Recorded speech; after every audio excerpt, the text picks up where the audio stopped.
தமிழகத்தில் ஆவின் பால் விற்பனை 25 விழுக்காடு அதிகரித்துள்ளதாக தமிழக பால்வளத்துறை அமைச்சர் மனோ தங்கராஜ் தெரிவித்திருக்கிறார். அமுல் போன்ற நிறுவனங்களின் போட்டியை கண்டு அஞ்ச தேவையில்லை எனவும் அவர் குறிப்பிட்டுள்ளார். கோவையில் ஆவின் நிர்வாகிகளுடன் பால்வளத்துறை அமைச்சர் மனோ தங்கராஜ் ஆலோசனை நடத்தினார். பின்னர் செய்தியாளர்களிடையே பேசிய அவர் ஆவின் நிர்வாகம் மேம்பட்டுள்ளதாகவும் தெரிவித்தார். பால் உற்பத்தியாளர்களை ஊக்குவிக்க எடுக்கப்பட்ட நடவடிக்கைகளால் இதுவரையில் இல்லாத வகையில் 36 லட்சம் லிட்டர் பால் கொள்முதல் செய்யப்பட்டுள்ளதாக குறிப்பிட்டிருக்கிறார். இந்த ஆண்டு பால் கொள்முதலை மேலும் அதிகரிக்க நடவடிக்கை எடுக்கப்படும் எனவும் அமைச்சர் தெரிவித்தார். பால் விற்பனை 25% அதிகரித்துள்ளதாகவும் அவர் தெரிவித்தார்.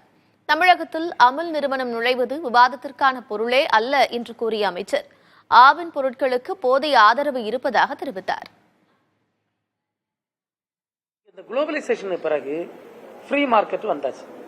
இப்போ நான் ஈரோட்டில் தயாரிக்கிற ப்ராடக்டை அமெரிக்காவில் நான் சேல் பண்ண முடியும். ஆவின் ப்ராடக்டை அதற்கான லைசன்ஸ் நம்மகிட்ட இருக்குது. எஃப்டிஏட்ட நம்ம லைசன்ஸ் வாங்கிடுவோம். அதே மாதிரி இன்னைக்கு மார்க்கெட் ஃப்ரீயானால எந்த ப்ராடக்டும் எல்லா இடத்துக்கும் வர்றது நான் பெருசாக கட்டுப்படுத்த முடியாது. ஆனால் நம்ம ப்ராடக்ட்டுக்கு நல்ல ஸ்கோப் இருக்கு.